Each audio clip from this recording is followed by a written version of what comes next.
Apa yang terjadi jika fundamental ekonomi Indonesia ke arah rupiah 15.000 terhadap dolar, minyak mentah $100 per barel, lalu Amerika terus menaikkan suku bunga dolar untuk menarik dolar pulang ke Amerika dengan lanjut terus perang dagang serta perang tarif di berbagai wilayah yang dilakukan oleh Amerika ke semua negara yang Amerika defisit neraca perdagangannya. Akankah Indonesia aman atau terjadi tight ekonomi?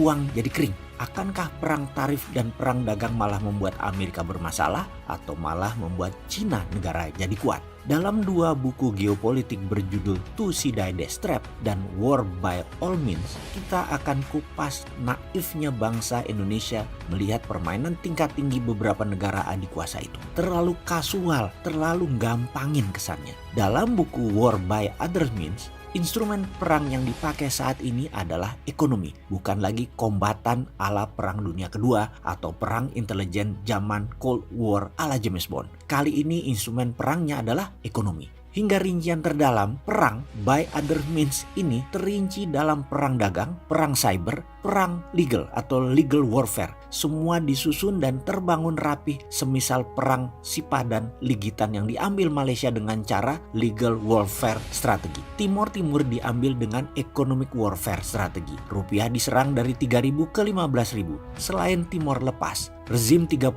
tahun rata tanah. Harga aset BUMN dan swasta bertumbangan jadi tinggal 20% nilainya, dibeli murah para kapitalis panen raya seperti JP Morgan, Goldman Sachs, Temasek, dan kapitalis-kapitalis lainnya. Pengalaman pengusaha Indonesia seperti Pak Rosan dan Pak Sandi kala itu di tahun 98, mereka juga panen akbar. Harga aset tinggal 20%, banyak disapu oleh mereka, kemudian dijual di harga normal kurang dari 5 tahun kemudian. Triliunan aset mereka bertumbuh hanya dalam waktu kurang dari 5 tahun. Mereka berdua adalah sedikit dari orang yang mendapatkan manfaat dari serangan economic warfare yang dimanfaatkan sebagai peluang memperoleh kemakmuran dari sebuah kebodohan rezim. Bisakah ini terjadi kembali? Banyak yang merindukan peluang ini. Saat ini lain karena swasta tidak terlalu bermain, hanya BUMN. Inilah masa harga BUMN menjadi genting. Percayakah bahwa ada tsunami kecil ketika economic hitman menyerang lagi, maka BUMN yang akan kolaps? Siapa yang mengambil peluang? Kembali ke war by other means.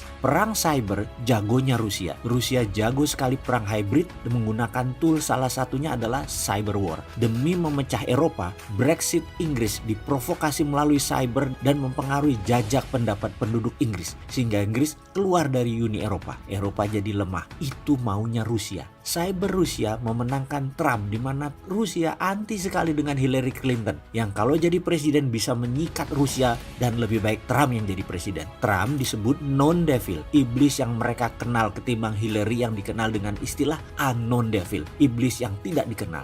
Rusia pakai data FBI di crack email Hillary, disebar hanya 12 jam sebelum pemilihan presiden. Dalam To See Die Dash, buku tersebut menjelaskan mengenai perang menggunakan foreign policy dan defense policy. Dengan kebijakan luar negeri, juga kebijakan pertahanan. Ini di Indonesia nul putul memahami dan menyelesaikan masalah beginian. Nation interest negara besar itu tidak terbaca, tidak memahami dalamnya setiap niat mereka, tidak mengerti membaca langkah catur negara besar tersebut, seperti pemerintahan Cina yang mendukung ekonomi Indonesia namun juga tetap menyuplai narkoba, dibanjiri di Indonesia. 90% narkoba itu dari Cina.